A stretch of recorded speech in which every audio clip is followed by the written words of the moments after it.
You're listening to Bro Down Podcast all fucking day. Oh, yeah. Hey, everybody. Welcome back to the Bro Down Podcast. I'm Andy Smith.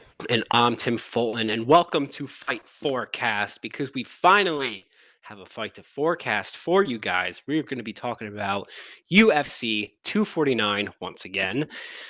Now that it is actually happening this Saturday, May 9th, we are stoked, and it is one hell of a lineup.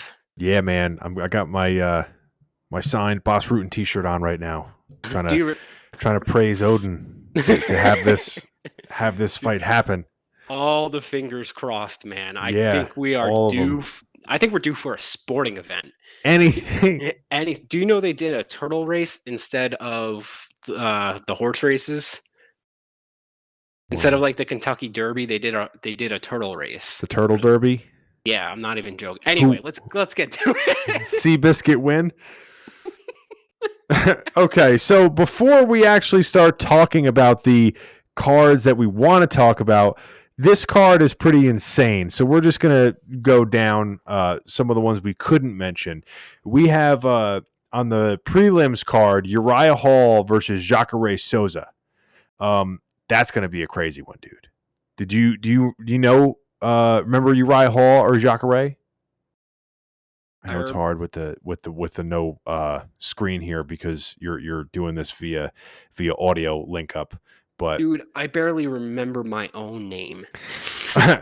I'm gonna try to play along as best as I can. So this was gonna be crazy. Uriah Hall, think like crazy unorthodox kicks, like just super like agility, that kind of stuff. Jacare Souza is the guy that you never want to go to the ground with for the most part, but he also can get goaded into like a slugfest. So it should be cool. I'm super excited just because I want to see crazy matchups like that. And that's a crazy matchup between like the old guard and the new up and comer who's like kind of tested, like not like he hasn't done as well as people thought he was going to do. Next up, we have Carlos Esparza versus Michelle Waterson, the Karate Hottie. The Karate Hottie. Remember her? I do. Yeah, so she's going against Carlos Esparza. She's a little spitball. Yeah, man. She's pretty good. She's definitely always game. Again, it's hard with these guys that have been, or these girls that have been around a long time. Because it's hard to keep evolving as you get older as well. But she's going against Carlos Esparza, who was the first UFC strawweight champ. She's the one who I believe Joanna Jędrzejczyk knocked out to win the belt first. Speaking of her, have you seen pictures of her lately? No. Back to her normal self. What do you mean? She no longer looks like the monster from Goonies. Oh, Remember yeah. her last fight, dude? Like, bro, we haven't seen her since. I've just been looking at her Instagram page every now and then, and like, she looks normal. It made me happy to see her healthy. She had a Macy's Day float head. Yeah, it was bad. It was bad. It was real bad. All right, next. All right, next we're actually getting into some of the fights here. So we have Fabricio Verdum versus Aleksei Oleinik.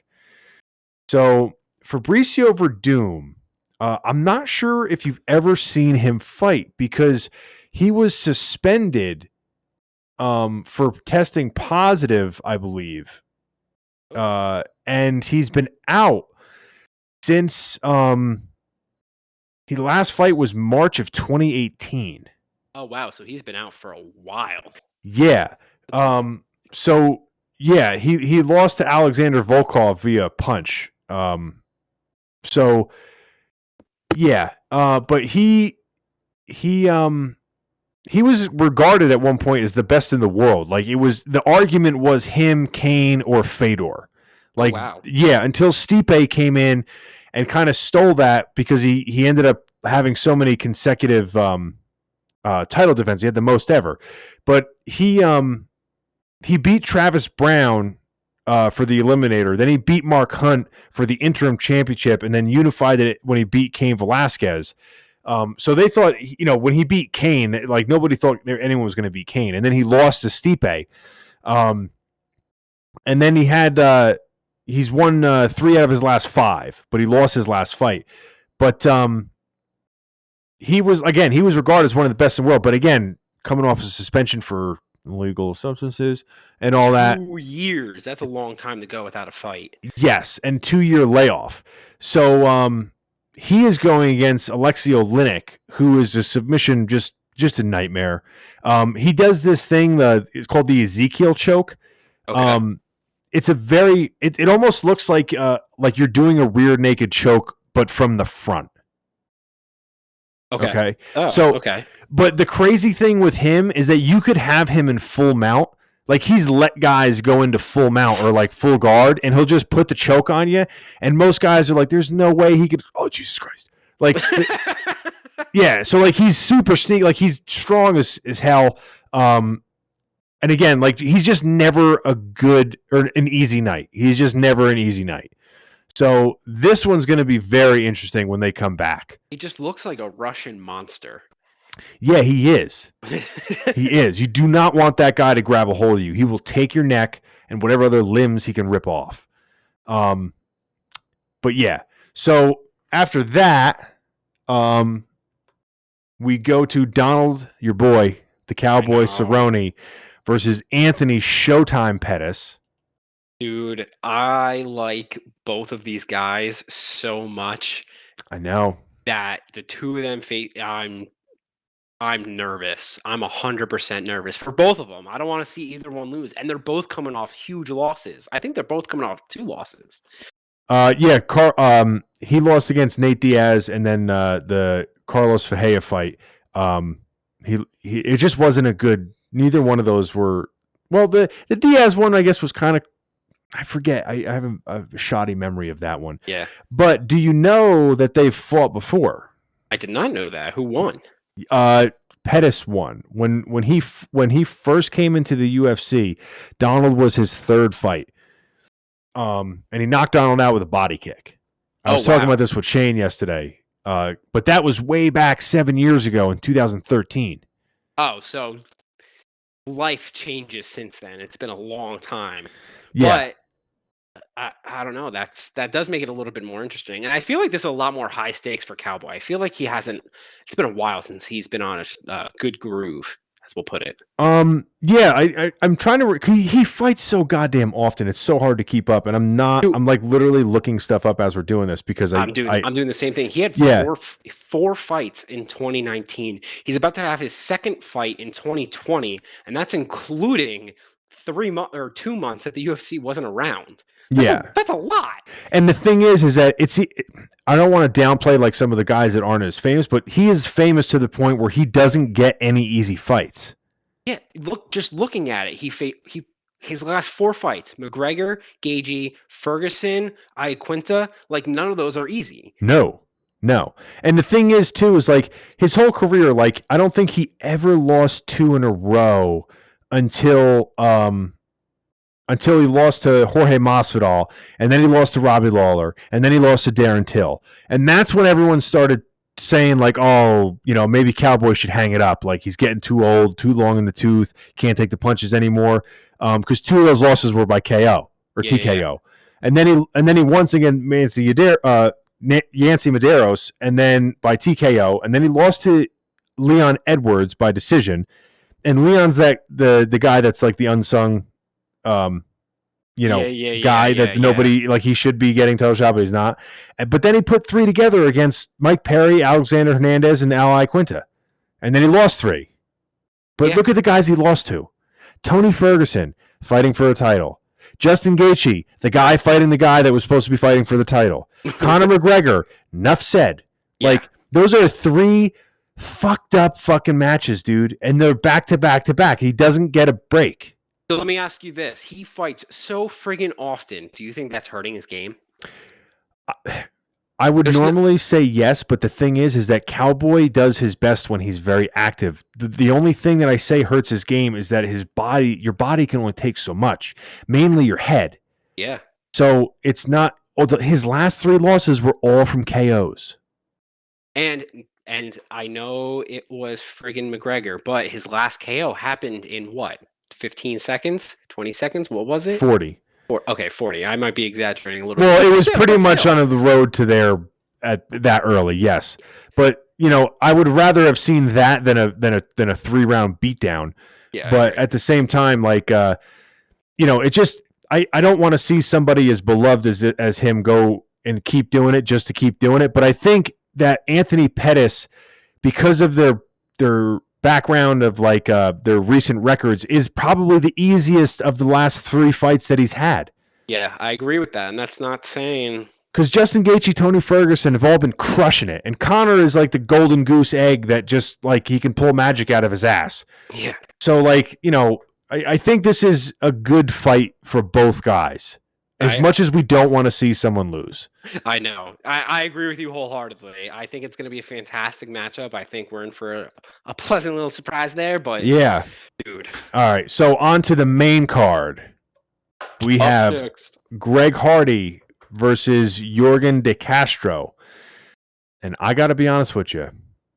I don't know who Yorgan De Castro is. And if I do, I don't know him by name. I don't know who that guy is either, which isn't shocking if you don't. All I know is our man Hardy over there. I'm going to look him up right now to see if... Oh, wait a minute. He had one interesting fight in 19. We probably covered this match. We did. I think this is that dude, that little round man who like just destroyed the guy he was fighting, and we were both like, holy shit. Yeah. He's the guy that knocked out the Samoan guy. Yeah. That's the one that we saw that together, because I remember saying like Samoans are always hard to put out, dude, because they're so tough. And then he flatlined him. And I was like, holy shit, this guy can hit hard. And I just remember him doing it with like no fear, which is always a scary guy to go against. So if he has somewhat of a chin, this could be a long night for Hardy. Which is not good for Hardy, because he does not stay in the ring long enough to want to do that type of thing. No, I mean, he's shown that he's been able to do multiple things in there, other than just like, he showed kind of patience in the last one, the one that got turned to a no contest against Ben Sassoli for the inhaler gate. But he lost his last one against Alexander Volkov. So that was the weird one of the weird ones where it was like back and forth, like didn't really do much, I think. So this one, I'll be interested to see this one, actually. A lot of power going into that ring. A lot of power. Oh, yeah. So moving on to the next, we have Jeremy Stephens versus Calvin Kattar. I don't know how these guys, this is going to be a weird comment, are that fucking thin. I know it's their job to goddamn work out, but dude. What do you mean? What? What do you mean how they're that thin? Dude, 5'11" and 145 pounds. Oh, yeah. Dude. I just can't. It boggles my mind. Anyway, sorry. What's even? It's 145, right? Yeah. Yeah. So what's even crazier is that they probably walk around like 180. Yeah. 185, which is ridiculous. Insane. But yeah. So this is going to be a shit show. I mean, both guys like to fucking knock people out. I never can really bet against Jeremy Stephens. I really can't. And Kattar's last loss, it's saying, was against Zabit, who that's a tough one for anybody. But he did beat Ricardo Lamas before that. So, I don't know. I like Jeremy Stephens in pretty much any fight. I liked him in the fight against whatchamacallit? He was the one who got his Yair. Yeah, he was the one who got his retina got cut or whatever. Yeah. Yeah, in the first 15 or 10 seconds, and then they fought again. Yeah. I like him too. I've only seen him fight once, I think, and I think he lost against Rodriguez, but I remember it being a fucking ridiculous match. So, I'm kind of excited for this one. I kind of want to see good things come out of Stephens. I don't really know Kattar. I'm sure I've seen him fight before, but... Yeah, I know Stephens more than I know Kattar, but both dudes are tough as shit. Jeremy Stephens is as tough as they come. I mean, the dude's been hit with body shots that have dropped him, and he's never like looked for the way out. Yeah. So you always know it's somebody tough when you got that going on. So I like that fight a lot. They're kind of spoiling us here. Please don't. Let's just not even talk about it. Don't say it's like Candyman. Don't say his name. All right. Next we have Francis Ngannou versus Rozenstruic Jairzinho. Jairzinho? I forget how to say his first name. JJ Rozenstruic. So you talked about a lot of power going in the ring with Greg Hardy and Yorgan De Castro. Yeah, that's nothing. Fuck all that. Fuck all that. We got the dude that could probably knock out a rhino against the dude who, yeah. Well, he fucking dude. The guy, I've never seen anybody hit like that. I mean, everyone always says that when they see a knockout, but he just hits weird. Like it doesn't make sense. Like his body doesn't look like a normal fighter's body. He's tremendously big, even for heavyweight. Like the weight class, and anyone he touches just gets fucked up. Like he just can't land on you. But then again, Rozenstruic knocked out Overeem with like, I thought the fight should have been fucking done, but he did knock out Overeem almost, or at least dropped him with one punch and made his face look like somebody was throwing hatchets at it. Remember that one? Yeah. That's one of the few I can't forget, dude. Oh God, he literally took a piece of his face off. Yeah, took a piece of his face off. This is going to be a great friggin' match. Both of these guys are coming off multiple wins. You're right. Ngannou has he has. You know what? He hasn't gone the distance in a long time though. No, it's all been first round wins. So yeah. If Rozenstruic can hang in there, and he did against Overeem, maybe he has a chance to play the long game. But I think Rozenstruic, Overeem was choosing to keep it going like that. Rozenstruic wanted to engage. That's true. That's true. This is good. This dude, I have a feeling somebody's been getting carried out by a lot of people because they're huge on a stretcher. Well, dude, between the two of them, the past 6 matches have all been KOs. Yeah. Think about that. Both of them. Dude, you think we're gonna see a flash of lightning when they both punch for the first, like if they land at the same time? It might be like Thor dropping his hammer. Basically. It's gonna be nuts, dude. Avengers assemble. Yeah, Francis has just got some freak power that like we just haven't seen in a lot of people. So I'm kind of excited. I'm going to be like hiding behind my pillow. Super fucking excited, sir. All right. So next we got Henry Cejudo, the champ, versus Dominic Cruz, the former champ. Okay. So Cejudo, I know, obviously. Yeah. I don't know Dominic Cruz. Have I seen him fight? Let me look at his record. I'll let you know if you've seen him fight. So Cruz you've seen him commentate. He's one of the main commentators for a lot of the fights. I was going to say, he looks super duper familiar. So no, because his last fight was in 2016. Okay. So that makes me feel better. And just so you know, how good does somebody have to be to not fight for 4 years?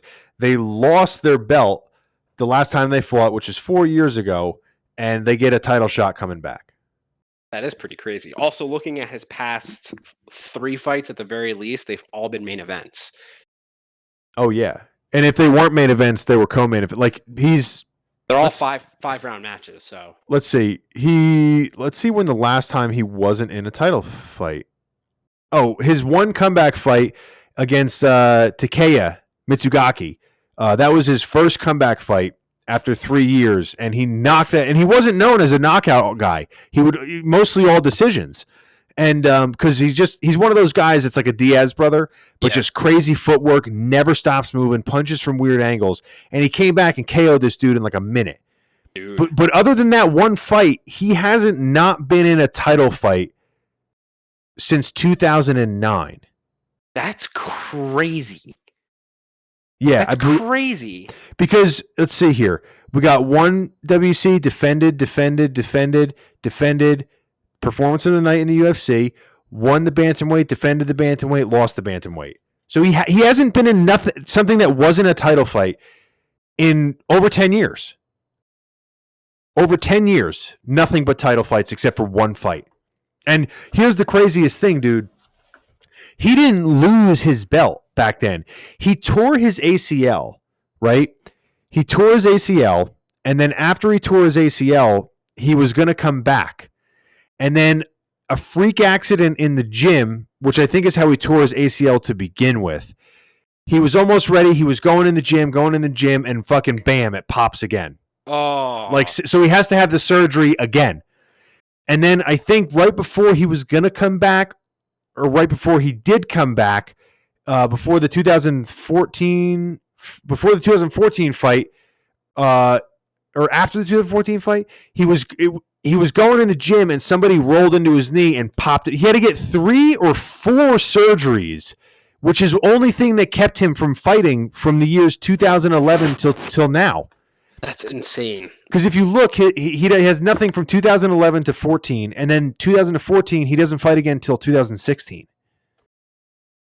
That is absolutely insane. Yeah. It has been a while since. Oh man, I can't.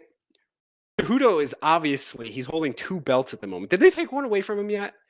I know they were going to. So yeah, I believe they did. All right, I believe they did. He was holding 2 belts, so obviously he is no joke either. So we have 2 absolute little monsters. Yeah. Little powerhouses. I'm not even going to ask who do you think is going to take it. Who's the underdog? I haven't looked at the odds. I haven't looked at the odds yet, but I can tell you this. Dominic's never been knocked out. He's only really ever been rocked by Cody Garbrandt. Like maybe one other guy. But he's only lost 2 fights in his entire career. That's crazy. Cody Garbrandt and Uriah Faber. And the Uriah Faber loss was in 2007. Okay? So the thing is that this guy is so disciplined with how he sticks to his game plan and how he moves. It's very hard to, like, you can't find a sparring partner to move the way that Dominic moves. Yeah. And it's going to be, and he never gets tired. He just doesn't get tired. Like, well, that's what happens when all your fights go 5 rounds. Yeah, but he likes it. Like, that is his bread and butter. He wants to drag you into those later rounds and just smother you. And I don't know if what's it called? Cejudo can't keep the same pace because he's too muscular, and nobody can keep the same pace as Dominic. I don't think. It's just in my opinion, at the way that he does it. So if he can't catch him early, or he's not blasting him out in the beginning with leg kicks, it's gonna be interesting, man. I want to see Dominic win. Oh, so really? Yeah, I want Dominic to win. Dang. Yeah, I'll say that right now. It's gonna be a fun fight. Yeah, it hasn't fought in 4 years. Freaking card. It's epic. Epic. It might take place in Florida, of course.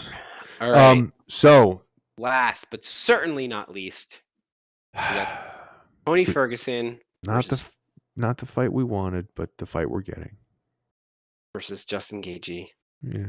You know what? That was AKA. No, I'm excited as shit for this fight. I'm just being a crybaby because I wanted to see Ferguson versus fucking Khabib. You know what? It is what it is. The world's weird right now. Let's be happy we get fights at all. Fuck yeah. Just shut the fuck up. Yeah, try not to be Debbie Downer here, but yeah, this is a crazy fight. I wish we saw this before Tony or after Tony fought Khabib, but we're getting it before. So this is an insane fight. I don't know what the fuck is going on here. You have Tony, again, like a Dominic Cruz, very awkward style, never gets tired, will pull a guard and do crazy shit. And then you have Justin Gaethje, who, throws caution to the wind should be his middle name. The dude just doesn't, like, he said it early in his career when he came over here or something. They were asking him about his style and about how he's so reckless and he gets hit. And he basically said something to the effect of like, yeah, well, when I think I'm getting problems with my brain, I'll stop. But until then, like, I'm just going to go. Like, he was basically too late then, Justin. Yeah, he basically was saying like, yeah, I don't care. Like, I don't care. And it's hard to deal with a guy like that. Yeah. Yeah. Well, when someone just doesn't care, how do you fight against that? Yeah, but It's it's hard. It's two guys that don't give a shit. Tony's Yeah. very strange guy. And last time Tony Ferguson lost was 2012. Oof. Nothing but wins since 2012. That's a pretty epic winning streak, not going to lie. Yeah, and let me just give you the people that he's fought. Donald Cerrone, Anthony Pettis, Kevin Lee, Rafael Dos Anjos, Edson Barbosa, Josh Thompson, Gleison Tebow. I mean, I even knew some of those names. I even knew some. Yeah, so this is going to be Poor cowboy. poor cowboy. Yeah, you're either a highlight reel or he's your highlight reel, it seems. Yeah. So Justin Gaethje, he beat Donald Cerrone. Edson Barbosa, James Vick, he lost to Poirier and Alvarez. And then Michael Johnson, I mean, he's a serious competitor. I mean, don't sleep on him, but I don't know who's going to this one I have no idea. Yeah, I mean, I have no idea either. It's been a while since I've seen Justin fight, so I know he has fucking power behind his arms, but I'm excited. I'll just put it that way. This isn't something that anyone expected. Don't know what's going to happen going into it, so I'm just going to sit back and let the surprise fall on down all over me. Yeah, so real quick, I'm just going to go down the list, and you're just going to pick a name, because you probably don't know most of them. You're just going to pick a name of who you think's going to win. Sounds like a plan. Let's do Okay, it. and then we'll compare. All right, Uriah Hall versus Jacare de Souza. Uriah Hall. Agreed. Carl Esparza versus Michelle Watterson. Michelle Watterson. I agree. Karate Hottie. Aleksei Oleinik versus Fabricio Verdum. The Russian. I'm going to go with Verdum. Okay. Donald Cerrone versus Anthony Pettis. I'm going to go with Pettis. I don't want to, but I'm going to go with Pettis. How dare you? I'm going to go with Cerrone just because he needs a friend. I know. Greg Hardy versus Yorgan De Castro. De Castro, hands down. Yeah, I'm going to go with that too, just with the upset. I'm sure he's going to be an underdog. Jeremy Steven versus Calvin Kattar. I don't know Kattar, so I'm going to go with Stevens. Agreed. I think you're right there. Ngannou versus Rozenstruic. Ngannou, I think Rozenstruic's outmatched. I think he's outgunned. Yeah. I feel like they're carbon copies of each other, but Rozenstruic is just like the ever so slightly lesser version. He's the dude that they put 99 stats on in fucking Madden. Yes. Yeah. All right. Cejudo versus Cruz. Just because I know you're going with Cruz. You're probably right, but I'm still going with Cruz. Really? Yep, I'm still going with Cruz. All right, go for it. Yep. Ferguson versus Gaethje. Oh, seriousness, it's a toss-up, but I like Justin Gaethje, so I'm going to go with Gaethje. Fergalicious. Fergalicious, baby. Yeah. So, okay. Any other thoughts on this card besides the fact that we're ecstatic that we're actually getting to watch sports? You know what? It's not just back this weekend. It is back, baby. I have I'm going to jinx us. I'm just going to shut the fuck up. Close this out, Andrew. Shut the fuck up. It's like Beetlejuice. You've already said it twice. Don't say it again. That's it. We're ending it now. We're not doing an outro. We're not giving Tim the chance to fuck it up. All right. Thanks for tuning in, everybody. Bye.